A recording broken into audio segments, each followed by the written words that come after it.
And so we will start with Rick Dorr from the Tri-Cities. Okay, thanks. Did you bring up that PowerPoint? I just have a couple of slides.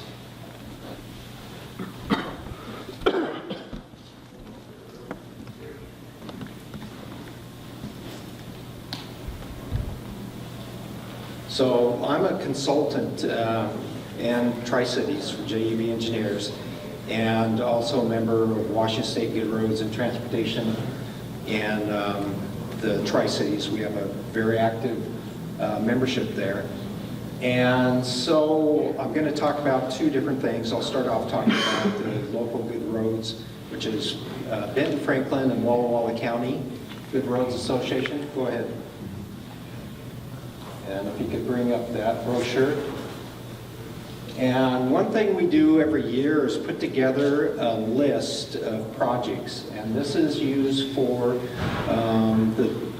we have a lot of ports, and all the cities and counties in the Tri-City area are members of our organization. And they'll use this when they go talk about their specific projects. And we also lobby as a group for transportation funding in the region. And so I just thought I would show this. This is, I think, a very effective way for us to get our point across for local projects. The one thing that it really doesn't address is what our topic today about preservation, maintenance and preservation, because again, it's the projects, the big price tag projects that are difficult for local agencies to get funding for. And in a way, I think they do a fairly reasonable job of providing money for preservation. They also have some flexibility, and they're in charge of infrastructure like water and sewer, and so they'll plan their preservation around that. They're going to replace some water lines anyway. They'll reconstruct the road, or at least pave it at the same time. You can go to the next slide. Now I just wanted to kind of share my perspective as a consultant, and this is really sexy. This is not a preservation project by any means, but this is what we do the most of, is reconstruction projects and new construction. And this is a safety project, so it has its needs. So go ahead. So I thought about this when Will called me up and asked if I would say a few words and present. I thought, well, preservation projects, I'm not sure that I'm much of an expert on it. So I went back in my 20-some years at JEB as a consultant. Before that, I was with the DOT. So I got some experience in that. And I just looked at my projects because I didn't want to make a huge research project out of this, but I kind of put things into these categories of where the money is, where our consultant fee is, and this is how it breaks down for my experience as a consultant. By far, most of our projects are reconstruction projects, and preservation and maintenance projects are very low on what we emphasize and what we're asked to do. So maybe this would be better if preservation projects was more like 25% of our business, and that would reflect where the funding is. But I think this is pretty accurate to we're a consultant, and it's supply and demand, and this is where the demand is currently, or at least over the last 20-some years. Go ahead. And then the other thing I wanted to emphasize is overlay projects and preservation projects aren't what they used to be. When I started at the DOT, Bob was the not regional, the district engineer for District 5, and that's where I started. And when we had preservation projects, we didn't have, we had to address environmental, but it wasn't really like it is today. And we never addressed ADA, reconstructing handicap ramps and those things. That wasn't even in the mix. And today, this is an example of what we do for a design of ADA ramps. It's not like it used to be, and we'd point to a standard plan and say, here, build this, contractor, because now the standards are, they don't allow any flexibility. You have to make sure you've got it designed to a level of detail that is, I think, a little bit ridiculous, but that's what we have to do. And environmental, we have to treat a preservation project with not the same level of scrutiny as a total reconstruction, but we're not adding more impervious width to the lanes. That goes into all kinds of different issues to mitigate, but we still have to address it. And so these are real costs that, as a consultant, that we have to build into our projects, even for a preservation project. And the maintenance of traffic, every project in an urban area, that's a big thing. You know, how are you going to get people around your project and maintain while you've got an overlay going on, or any other project for that matter. So, next slide. Solutions, I don't have the answers, but I know there's a few things that we can be doing. Legislative, it seems like when I started at the DOT way back when, they didn't fund projects, they funded programs. And so it was up to the regions, the districts at that time, to take the pot of money from the different programs and allocate it the best that they could. And I think it worked pretty well. And then, of course, on the big projects, you had, you know, what they consider to be port projects, where there'd be individual projects that the legislature would pass and provide funding for. Now they group them all together, like connecting Washingtons, and everybody throws in their projects, their pet projects. So I kind of like the way it used to be, where it gave more control to the local regions and districts, and give them money and let them decide on where it goes and how it's spent, and not have the political pressure in it. And then on the really big projects that you have to, let those be the port projects that, you know, people want to refer to it as that. Those are special projects that they need to be political, and there's still a need for it. Technology, there's a lot of things that different, including the DOT, WashDOT is doing, looking at different types of products. These add to the cost for preservation. They don't make it any less. But the hope is that some of these new methods will extend the life of that preservation. So instead of, you know, we're going to pave this project knowing that in 5 years we're going to come back and repave it again, you know, maybe we can get 10 years out of that pavement. And then education, you know, just-in-time preservation is what WashDOT's always been trying to do, and they do the best they can at it. You know, let's do maintenance and preservation before it turns into a reconstruction project. I think we could spend a lot of time and effort. Maybe that's our organization of trying to educate people that that's part of the solution.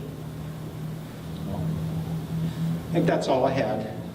Could I ask you to flip back to that slide that had the allocation of your time on your projects? Sure. I'm looking at the roadway reconstruction project, which is sort of very advanced preservation done after the fact. Right. And I'm looking at the preservation project at only 4%.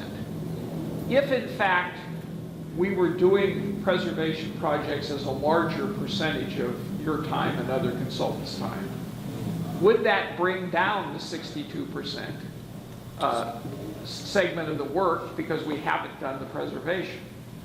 Probably. I mean, it would have to. This adds up to 100%. It would have to. It would just be reallocating our project, the project need. If we were doing more preservation projects, we naturally would be doing less of other things. And in terms of moving from percentages to dollars? Well, this is actually percentages of dollars. Oh, of dollars. Oh, Yes. okay, okay, okay. Do we have other questions of Rick? So Rick, you can go to your last slide again. Sure. Since I'm going to ask a question about that. You say fund programs and not projects. And that is an interesting way to look at the solutions to maintenance and preservation, because WSDOT likes large programs. For example, they could have spent the last 15 years making spot improvements to I-405 that were compliant with the master plan, which would have actually relieved congestion. They had the space to build a climbing lane in Renton, for example, that could have relieved all the midday congestion. And they didn't, because they like to wait until there's a huge program with all kinds of money, hire on a whole bunch of people, throw them in there. Because I worked on one of those programs. It's called the Viaduct. And the traditional model that DOTs undertook was that each district was responsible for the highway system. And WSDOT had an evolving and very good program of understanding performance with the Great Notebook. And so the projects were programmed based on targets that needed to be met. So if you wanted to meet a pavement preservation target, you had to attack the bottom, quartile of bad roads in your district or your region.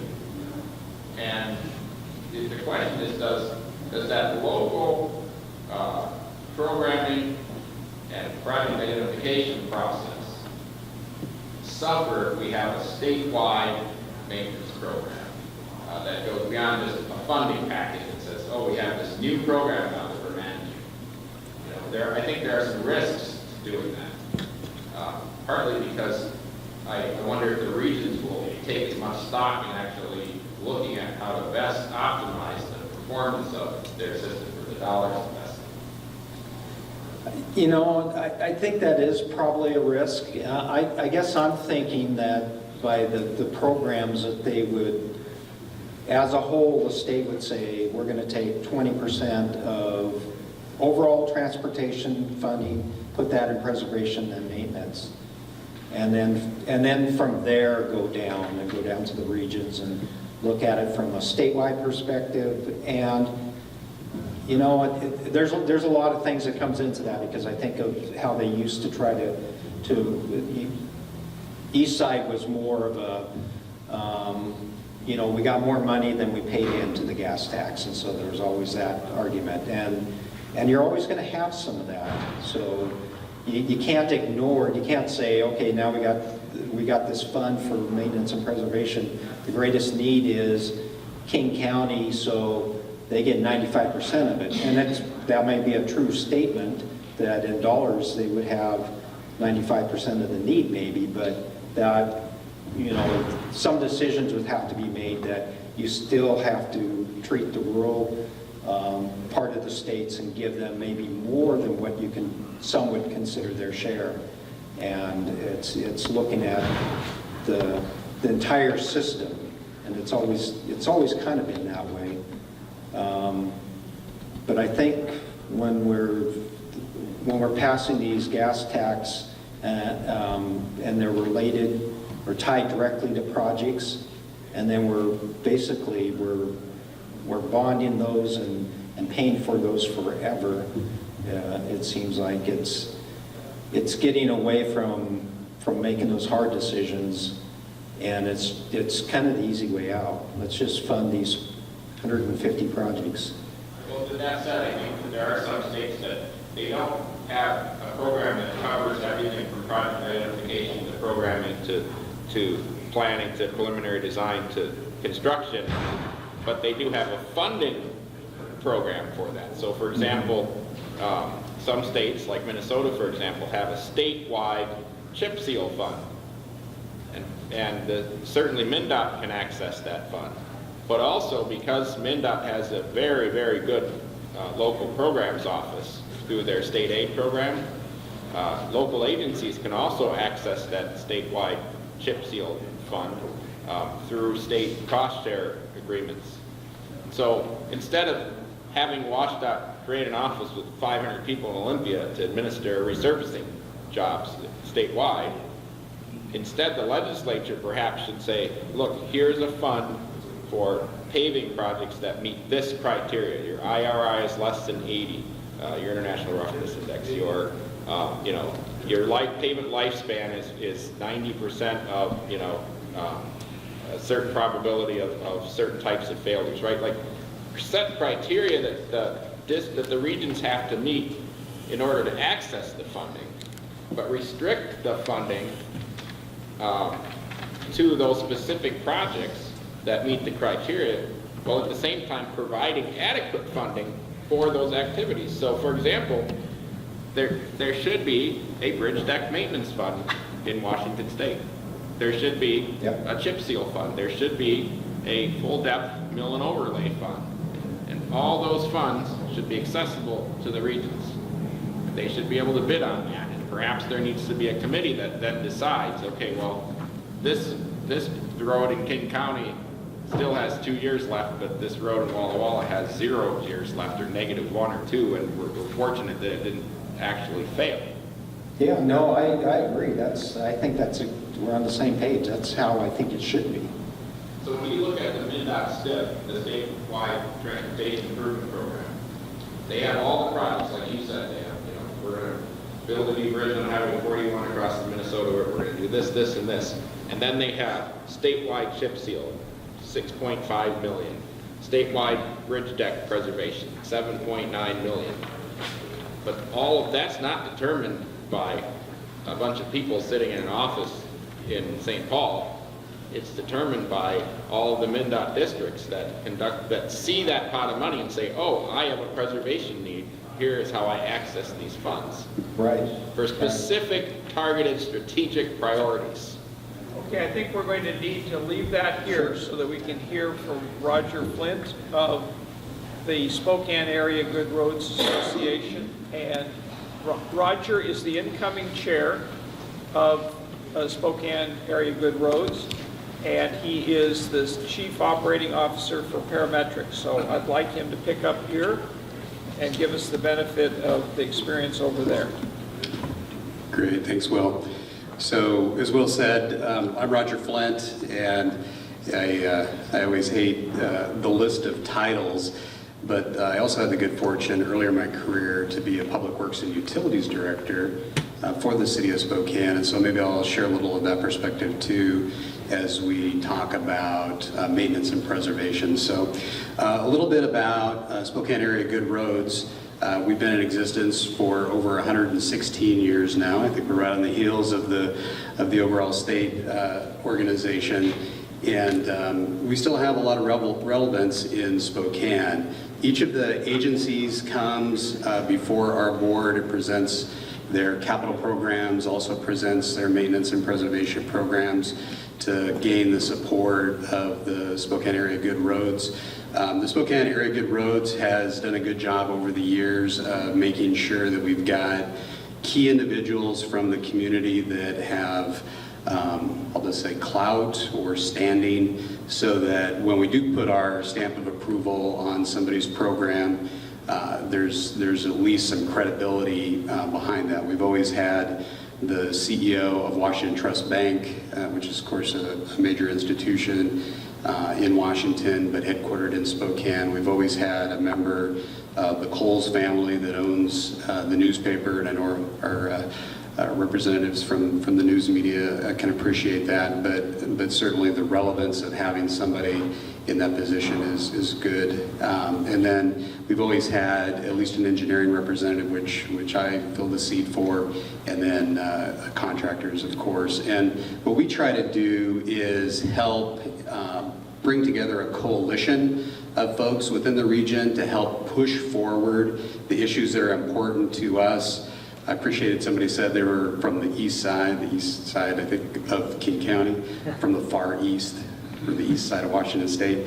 And so sometimes, we're the second largest city in the state, believe it or not, in Spokane. And so sometimes we feel a little forgotten, and so we do want to make sure that we rally both the chambers and the local together to push for things and projects of significance. You probably know or are aware that we pushed pretty hard on the north-south corridor over the last several years.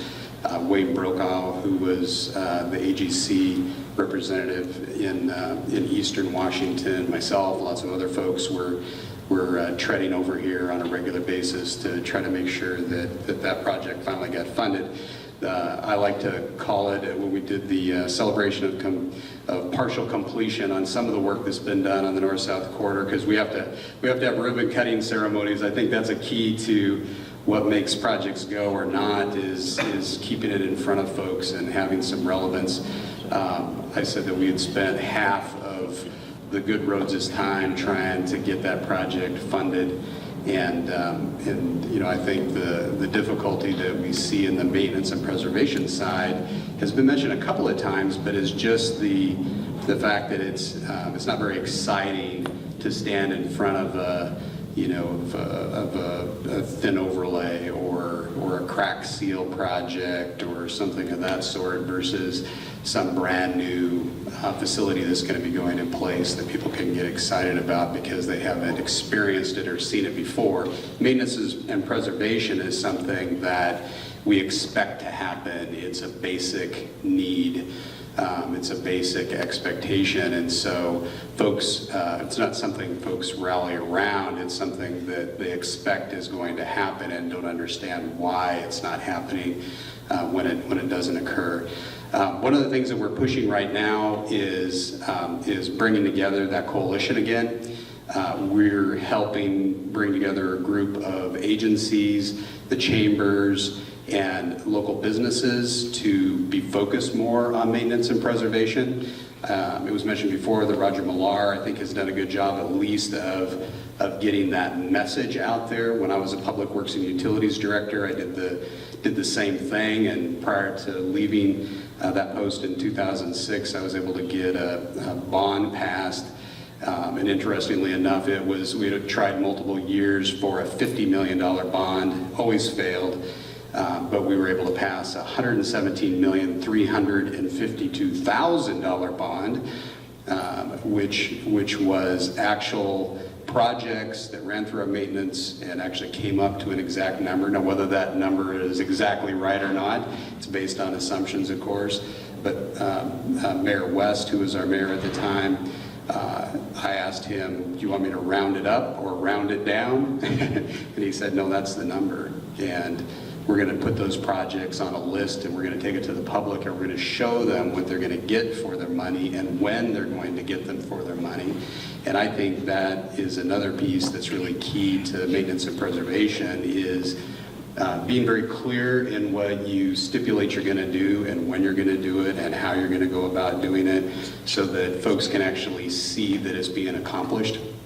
So this coalition that we're bringing together again now, the focus of it is not just on maintenance and preservation, but that's a major component. But the positive that's being focused on is also where can we have opportunities of economic development, where if we make improvements, what other improvements can be made at the same time. And someone had mentioned that, maybe Rick, you did a little bit, just a little bit ago, with how do we leverage other agencies' funding? How do we leverage those utilities? As I mentioned before, I used to be a Public Works and Utilities Director, and the nice thing about that is that if you are going to be doing a water or a sewer project, how do you help utilize those funds to leverage the other transportation dollars that you may have at the same time? I think that's a real key factor right now when we're trying to figure out how do we pay for the projects that need to be done with the limited dollars that we have available. And I think in local communities, just as it is with the state, that dollar is getting stretched in more and more directions.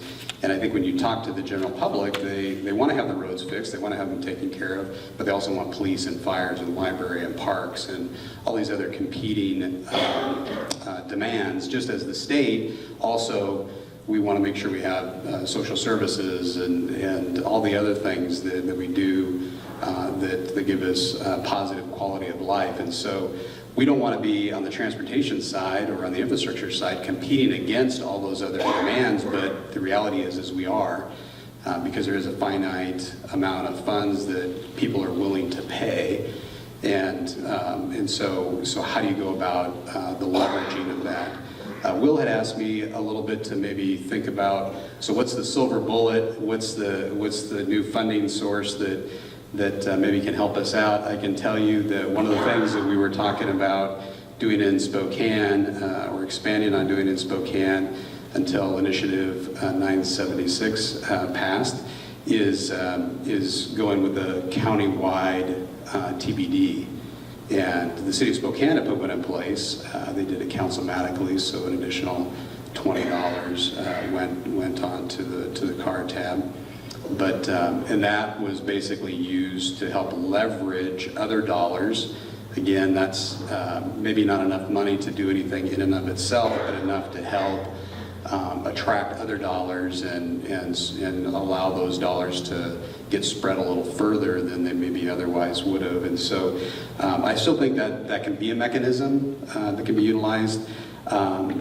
There is gas tax, as we know, but as also has been stated, it's our current Washington state tax is already among the highest in the nation. And so I think that's got a diminishing return long term.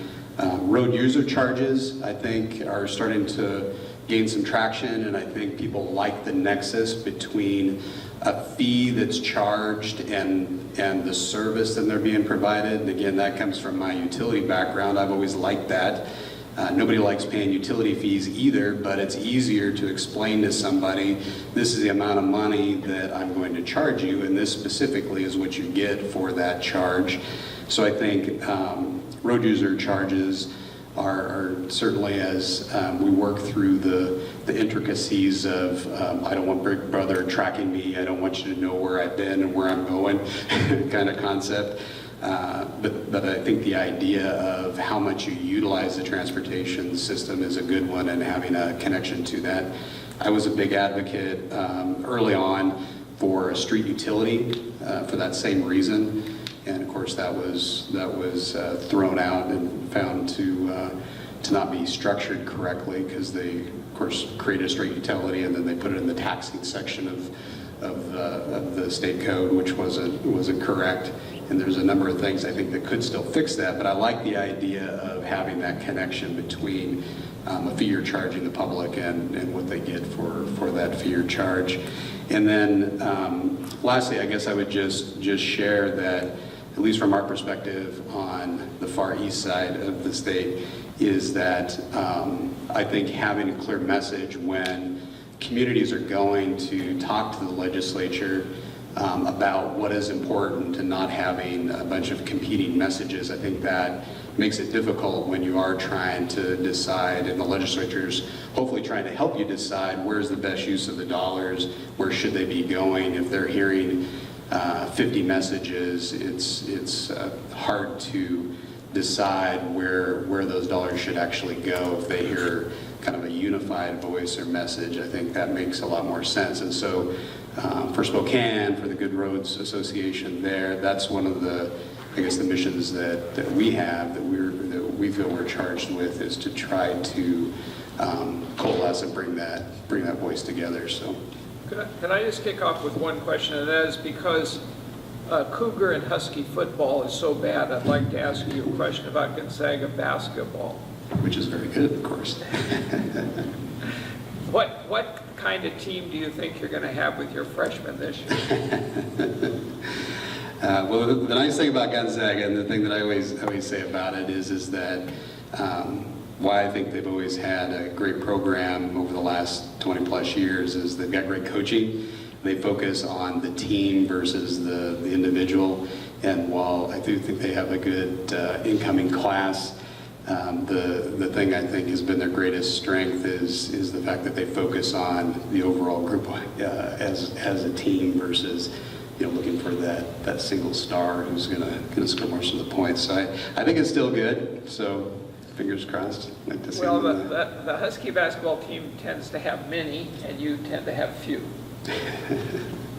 There you go. Okay, Unintended, I'm sure. now, are there transportation questions for Spokane? Yeah. Thank you for bringing in your comments. Spokane has a reputation of having a lot of potholes and a big need for routine maintenance, preservation, and improvement of the condition of the existing streets. Can you tell us a little bit about that dynamic and the political will to resolve the issue rather than just complain about it? Right. Yeah, absolutely right, 100%. One of the difficulties I think that Spokane has is that it has a freeze-thaw cycle that happens continually throughout the winter months.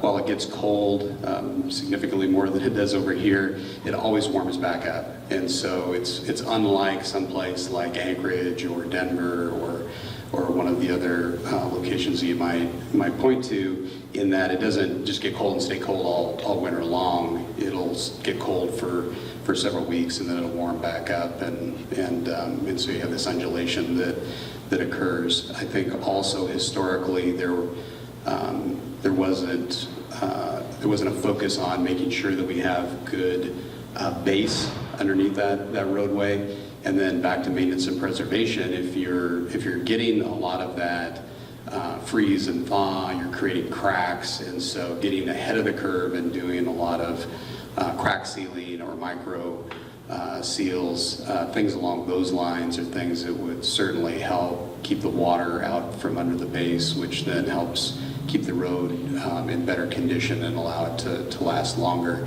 One of the things that I did do, and I feel a little bad when I say this, I'll say it openly here because it's been a long time ago now, but we used to do a lot of, because we had so many potholes, we did a lot of thin overlays, and so that was a cheap thing to do that gives you a much better driving surface quickly and inexpensively, and also then creates a huge amount of criticism from the public back to the city or the agency that did that work, because it looks like you just gave them a brand new road. You went in and you did it really quick and it looks beautiful, it's nice and black and smooth, and then it falls apart in a couple of years because it's just a Band-Aid. It's really no better than a simple pothole patch, but it looks like you did something more than that.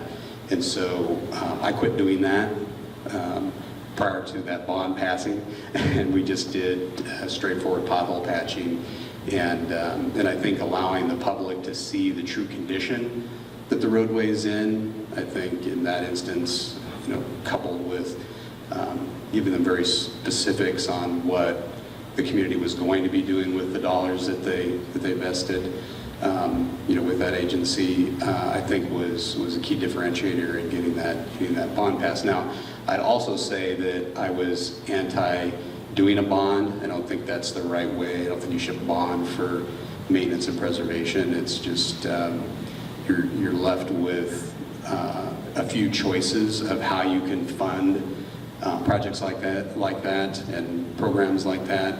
And so, with few or minimal choices available to you, it's kind of the lesser or the better of evils.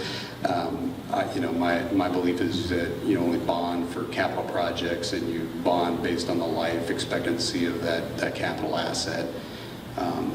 Another thing that we did, I'll just say just quickly back to funding, is on the utility side that I was very proud of, is we created what we called rate stabilization funds to help advance fund capital project sides. By doing that, it allowed then our regular rate structure to focus on preservation and maintenance in those utilities. And so while you could pass a fairly large rate stabilization fund that was very focused on like doing a major upgrade at the wastewater facility or doing major upgrades at your solid waste facilities, and you could show the public that those dollars on the utility bill are going to go specific to those capital programs, that was a nice way to show that linkage. And then your regular rates could stay going up in a normal CPI type fashion, and that money then can be more focused on the actual day-to-day running of the utility itself and maintaining that utility itself. And I like that separation. Now, since then, a couple of mayors have come in and raided those funds and taken them and shut them down and so on. But I thought it was brilliant at the time. Can I ask you one last question, and that is, you indicated the prominent people, including the Coles family, that have been involved for a long time in your association. How do you interface with Mike Ribner or whoever the regional administrator is? Right, so a couple different ways. So we meet directly with him on a regular basis. Mike actually comes, so Mike Gribner is the regional administrator for Washita in the Eastern region. He actually comes and presents to our board. They'll bring their entire capital program. He and or his assistant regional administrators will come and do that.